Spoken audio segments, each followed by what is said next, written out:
لو أنزلنا هذا القرآن على جبل لرأيته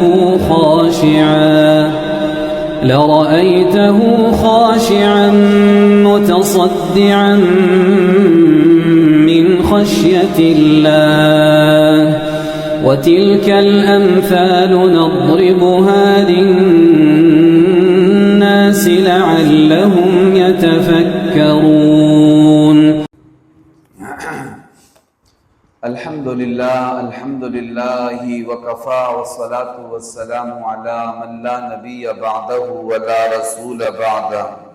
أما بعد فأعوذ بالله من الشيطان الرجيم. بسم الله الرحمن الرحيم. لقد كان لكم في رسول الله أسوة حسنة. صدق الله العظيم. سلام اس پر کہ جس نے بے کسوں کی دستگیری کی، سلام اس پر کہ جس نے بادشاہی میں فقیری کی، سلام اس پر کہ اسرار محبت جس نے سمجھائے، سلام اس پر کہ جس نے زخم کھا کر پھول برسائے، سلام اس پر کہ جس کے گھر نہ چاندی تھی نہ سونا تھا، سلام اس پر کہ ٹوٹا بوریا جس کا بچھونا تھا، سلام اس پر کہ جس کا نام لے کر اس کے شیدائی الٹ دیتے تھے تحت قیصریت اور دارائی، سلام اس پر کہ جس کے پریشان حال دیوانے سنا سکتے ہیں اب بھی خالد و حیدر کے افسانے۔ میرے معزز سامعین و ناظرین اکرام، آج 13 ستمبر 2025 کے اس بیان میں نے آپ کے سامنے ایک آیت کریمہ پڑھی ہے جس میں اللہ تعالیٰ ارشاد فرماتے ہیں لَقَدْ كَانَ لَكُمْ، بے شک تم سب کے لیے فی رسول اللہ، اللہ کے رسول صلی اللہ علیہ وسلم کی زندگی میں اسوۃ حسنہ، بہترین نمونہ ہے۔ یعنی اگر تم چاہتے ہو کہ ہم زندگی کس کے طریقوں کے مطابق گزاریں تاکہ ہم دنیا اور آخرت دونوں جہانوں میں کامیاب ہو سکیں، تو تمہیں چاہیے کہ میرے پیارے حبیب حضرت محمد مصطفیٰ صلی اللہ علیہ وسلم کے طریقوں کے مطابق تم زندگی گزارو۔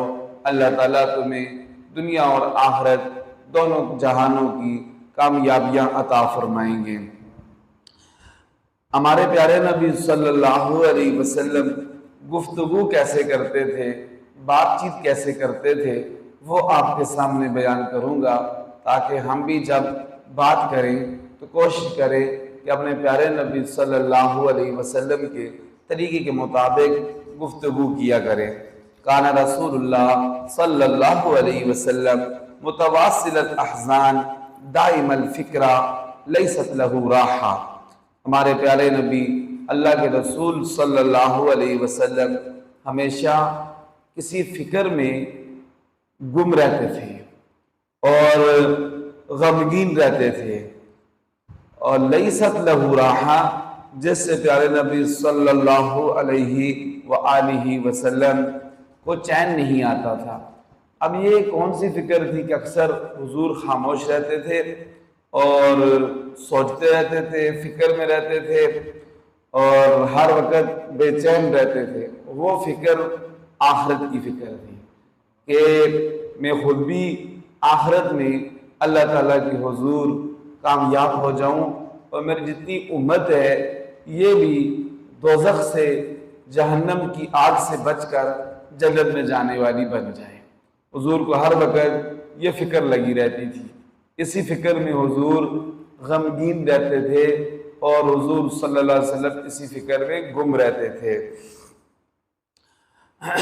طویل السکوت لا یتکلم فی غیر حاجہ، حضور لمبی خاموشی اختیار فرماتے تھے، یعنی زیادہ دیر حضور خاموش رہتے تھے، زیادہ باتیں نہیں کرتے تھے، زیادہ دیر خاموش رہتے تھے اور بغیر ضرورت کے بات نہیں کرتے۔ ہاں کوئی ضرورت ہوتی، کوئی کام ہوتا تو حضور گفتگو فرماتے، ورنہ خاموش رہتے تھے اکثر۔ یہ نہیں ہے جیسے نعوذ باللہ اللہ معاف فرمائے کہ ہم زیادہ باتیں کرتے ہیں اور تھوڑا ٹائم چپ رہتے ہیں۔ اگرچہ کسی بات کی ضرورت نہ بھی ہو تو ہم جان بوجھ کر اپنے یعنی زور سے ہی اپنے اندر سے باتیں نکال رہے ہوتے ہیں تاکہ اگلے بندے کو خوش کریں اور بس گپ شپ لگاتے رہیں۔ ہمارے نبی ایسے نہیں فرماتے کہ ضرورت ہوتی تو بات کرتے، ورنہ طویل السکوت، لمبی خاموشی، زیادہ دیر خاموش رہتے تھے۔ ایک حدیث میں حضور کا فرمان بھی ہے، من صمت نجا، جو خاموش رہا وہ کامیاب ہو گیا۔ لیکن جو جب بندہ بولنا شروع کرے گا تو لازمی ہے جو فرشتے بیٹھے ہوئے ہیں ادھر بھی اور ادھر بھی، وہ لکھنا بھی شروع کریں گے۔ جتنا زیادہ بولے گا اتنا زیادہ وہ لکھیں گے۔ اگر زیادہ اس نے ایسے لفظ بولے کہ جو مناسب نہیں تھے، جن کا کوئی دنیا آخرت کا فائدہ نہیں تھا، تو اس نے اپنا نامہ یا مال ہی وزنی کیا، اس کے علاوہ اس نے کوئی کارنامہ سر انجام نہیں دیا ہے۔ یفتتح الکلام ویختتمہ باشجاقہ، حضور جب کلام شروع کرتے تھے، بات گفتگو شروع کرتے تھے، اینڈ تک، آخر تک منہ بھر کر بات کرتے۔ مطلب آپ نے دیکھا ہوا کہ بعض بندے ایسے بات کرتے ہیں، تھوڑی بات اونچی کرتے ہیں پھر آہستہ بولتے ہیں، ٹھیک ہے، اگلے بندے کو سمجھ نہیں آتی ہے کیا ہے۔ کسی کو بات کہتے ہیں تو آدھی بات سمجھ آتی ہے، آدھی سمجھ ہی نہیں آتی، آدھی منہ میں ہی کہہ دیتے ہیں۔ تو ایسے ہمارے نبی گفتگو نہیں فرماتے تھے، جب بات شروع فرماتے اس وقت بھی منہ بھر کر بات کرتے تھے، پوری بات یعنی اگلے بندے کو سمجھ آتی تو اینڈ تک، آخر تک حضور ایسی گفتگو فرماتے تھے۔ یتکلم بجوامع الکلم کلامہ فصل، حضور صلی اللہ علیہ وسلم مختصر کلام کرتے تھے، مختصر اور جامع، یعنی بات تھوڑی کرتے تھے، اس کا مطلب اور معنی اور مفہوم وہ زیادہ ہوتا تھا، لمبی بات نہیں فرماتے تھے۔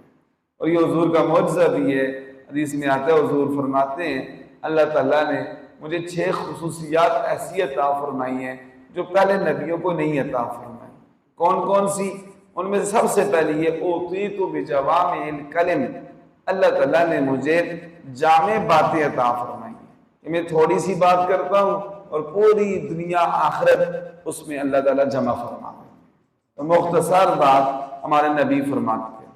کلامہ فصل لا فضول ولا تقصیر، حضور کی بات حق اور باطل کے درمیان فرق کرنے والی ہوتی تھی، سچ اور جھوٹ کے درمیان، کھرے اور کھوٹے کے درمیان فرق کرنے والی بات، جدائی ڈالنے والی بات ہوتی تھی۔ لا فضول ولا تقصیر، نہ کوئی زیادہ بات فرماتے تھے اور نہ تھوڑی بات کرتے تھے کہ بات مکمل ہی نہ ہو، بات مکمل فرماتے تھے اور ایسی گفتگو کرتے تھے کہ جو حق اور باطل کے درمیان، سچ اور جھوٹ کے درمیان، کھرے اور کھوٹے کے درمیان فرق کر دیتی تھی۔ دمثن لیس بالجافی ولا المہین، حضور نرم گفتگو فرماتے تھے، نرم اخلاق والی گفتگو فرماتے تھے، سختی والی بات نہیں کرتے تھے حضور۔ ہوتے ہیں نا بعض بندے ایسے باتیں کر رہے ہوتے ہیں، بندہ کہتے ہیں جیسے لڑائی کر رہے ہیں، جھگڑا کر رہے ہیں، اتنا اونچا اونچا بول رہے، اتنا غصے سے بول رہے اور اتنے سخت الفاظ بولتے ہیں، ٹھیک ہے جی۔ تو ہمارے پیارے نبی صلی اللہ علیہ وسلم نرم اخلاق سے بات کرتے، نرم گفتگو فرماتے اور برابر آواز سے گفتگو کرتے، بس اگلے کو آواز آ جائے۔ اتنی اونچی بھی بولتے تھے کہ جس سے شور و شرابہ جو وہ پیدا ہو جائے۔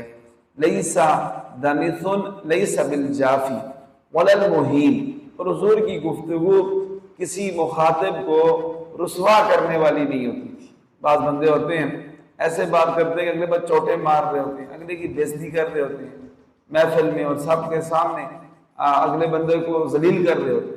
تو ہمارے نبی ایسی گفتگو نہیں فرماتے کہ جس سے کسی کی توہین ہوتی ہو، جس سے کسی کی بے عزتی ہوتی ہو، ایسی گفتگو نہیں فرماتے تھے۔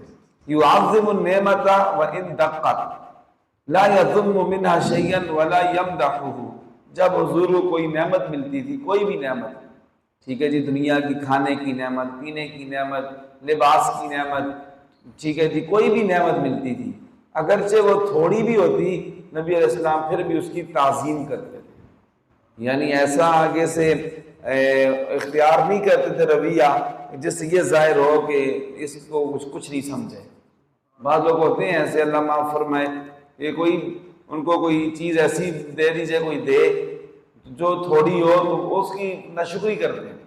مثال کے طور پر کسی نے آپ کے گھر پہ کھانا بھیجا ہے، ٹھیک ہے جی، ٹھیک ہے، بے شک آپ اپنی جگہ پر اچھا کھانے والے ہوں، اچھا پہننے والے ہوں، لیکن اگر وہ تھوڑا ہے یا صحیح پکا ہوا نہیں ہے، کچھ بھی ہے، یہ نہیں ہے کہ بندہ آگے سے ایسی رویہ اختیار کرے یا ایسا لہجہ اختیار کرے جس سے اس کی جو ہے وہ توہین ہو رہی ہو، اس نعمت توہین نہیں ہونی چاہیے۔ کوئی بھی نعمت ہو، چھوٹی ہو بڑی ہو، ہمارے نبی اس کی عزت کرتے تھے، اس کی تعظیم کرتے تھے، اور لا یذم منا شیئا ولا یمدح، نہ اس کی برائی بیان کرتے تھے اور نہ تعریف کرتے تھے۔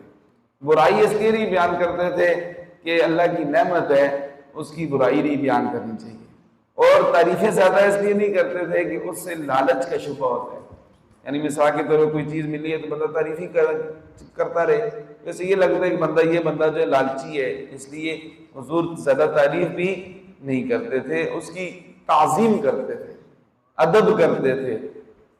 اللہ اکبر۔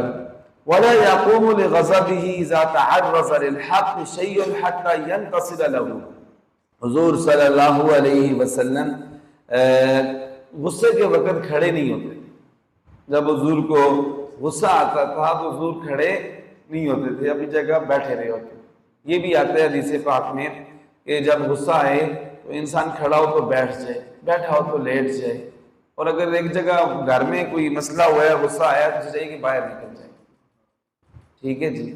تو اس سے کیا ہوگا، اس سے غصہ انسان کا ٹھنڈا ہو جائے گا، پانی پی لے تو غصہ ٹھنڈا ہو جائے گا۔ تو ہمارے نبی صلی اللہ علیہ وسلم غصے کے وقت کھڑے نہیں ہوتے تھے۔ ہاں جب کوئی کسی حق بات کو چھیڑتا تھا تو حضور اس وقت تک آرام سے نہیں بیٹھتے جب تک اس حق بات کو غالب نہ کر دیتے تھے، اگلے بندے سے اس کو تسلیم نہیں کرا لیتے تھے۔ وَلَمْ يَقُمْ لِغَضَبِهِ شَيْءٌ حَتَّى يَنْتَصِرَ لَهُ وَلَا يَغْضِبُ لِنَفْسِهِ وَلَا يَنْتَصِرُ لَهُ۔